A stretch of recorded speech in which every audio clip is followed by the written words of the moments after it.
Hey folks, this is Willight Robinbine, and today I'll be reading the story called Equestria CDI, and it was written by World Walker 128. The link to the story will be in the description below. Without further ado, let's begin. 3, 2, 1. Equestria CDI, written by World Walker 128. Chapter 1.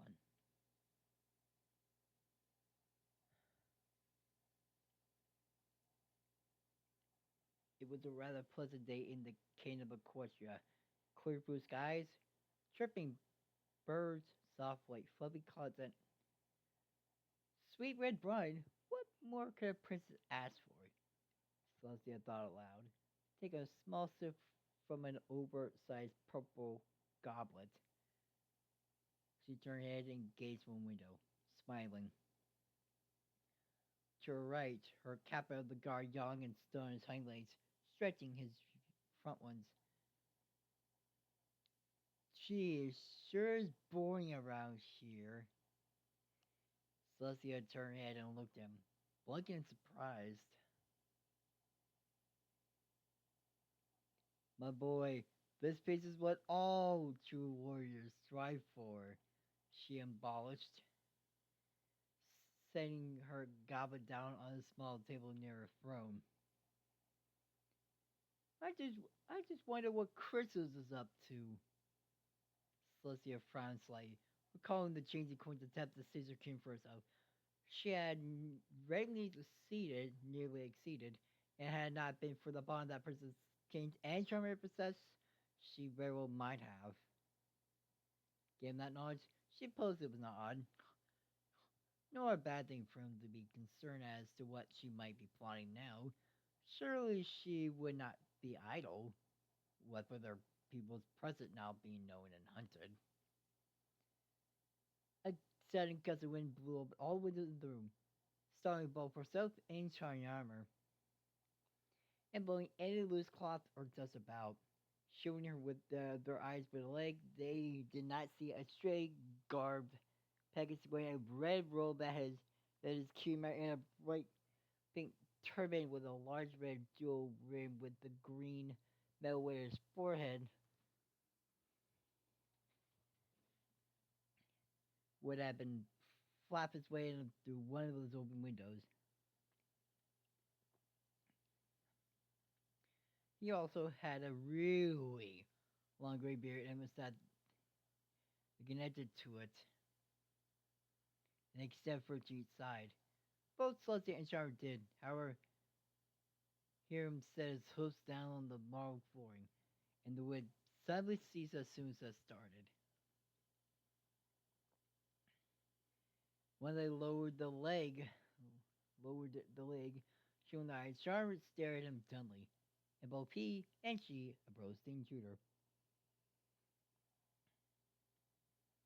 And as soon as the ear touched the floor, the brown pig sank into a cross-legged position and pressed his forearms together with bows like as Celestia came to a stop in front of him, watching him expectantly. Your Majesty, Christian remains have seized the island of Unicornia. Priscilla pressed her to her chin and furrowed her brow, frowning rather than looking distressed. I wonder what she wanted to take with Unicornia. To her knowledge, Unicornia is more than a tropical tourist spot discovered by existing unicorns over 60 years ago. Had a small local population named Ponyville, and was best known for exotic white-breasted bluebirds. Suppose their thing could calm even a raging major ultra Ursa Major, which both Celestia had never heard them sing. Highly doubted it, given that Euclid did not have any Ursa Majors on it to prove this myth. How can we help? She asked, aside from breaking open the can of sun gods, what blank on them that might end with the church of Latin? that is. They pulled their yellow piece of parchment out from under his robe and let it fall with the reveal of weird word symbols. Pulling a hoof at it and running it across the page, he translated that when shining armor alone, mind you, could defeat Chrysalis. Great, Shar exclaimed eagerly. His face began to grin as he raised his hoof triumphantly. I'll grab myself. Lopkins shook his flower and let the scroll drop from his hoofs and roll back up. It did not stop rolling, however, and eventually fell the window. He did not seem to notice this and continued, declaring that shining armor sure was enough and jump in the air, beating his wings and motioning for Shar to come hither. Instead, he pushed over to Luna, who had just walked in, still in her powder blue rubber ducky pajamas and four matching slippers, and yawned. Her eyes half closed and blurry from sleep. Stopping for her and looking up, Charmer grinned like an idiot and gave her puppy eyes, while still wearing the idiot grin. How about a kiss for luck? Was squinted down at her brother-in-law, make sure that was in fact him, and then frowned.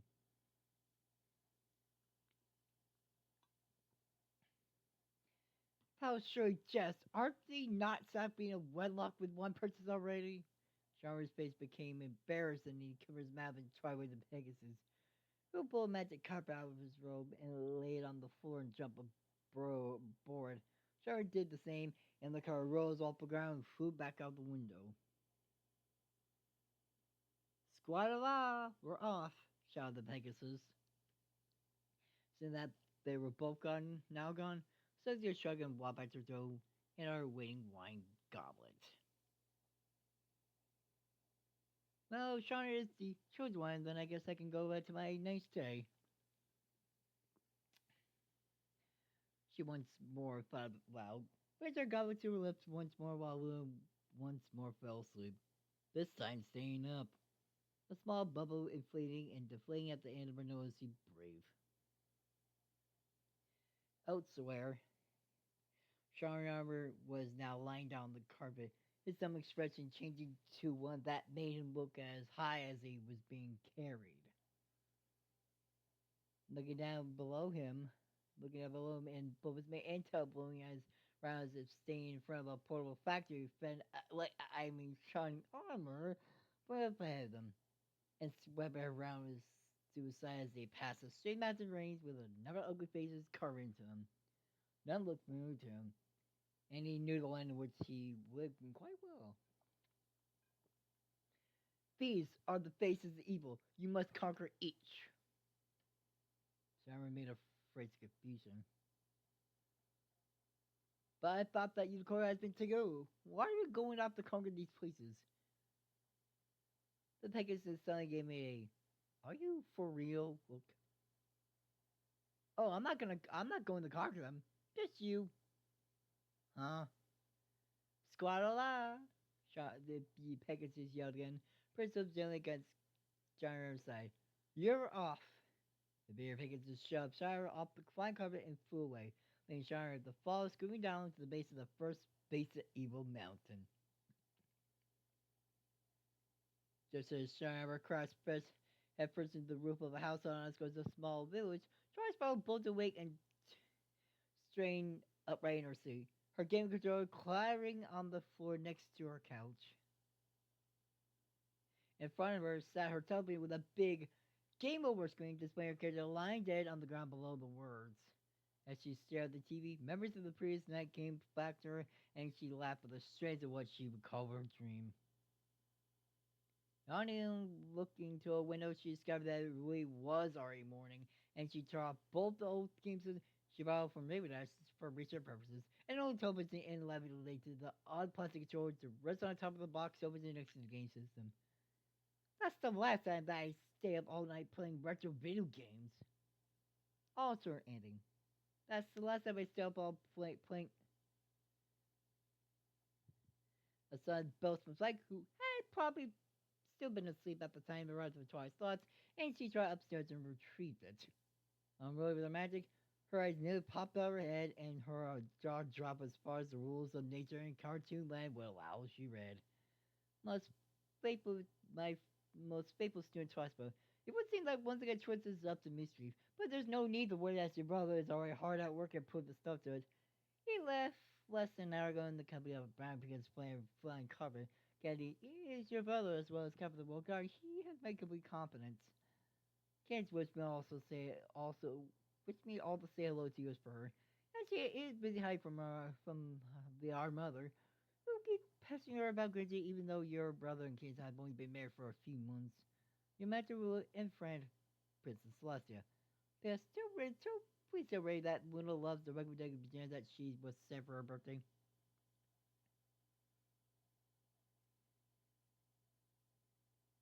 Um,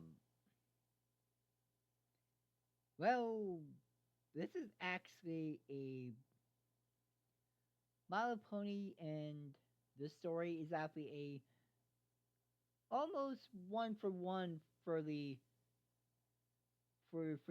Zelda CDI game.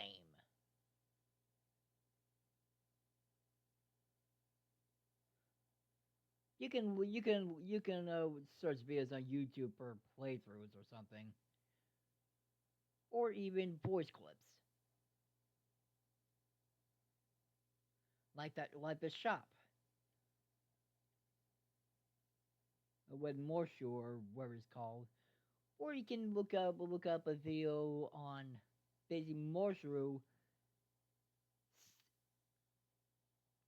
uh, basically telling the entire Bible with just his voice clips, make it into words and stuff.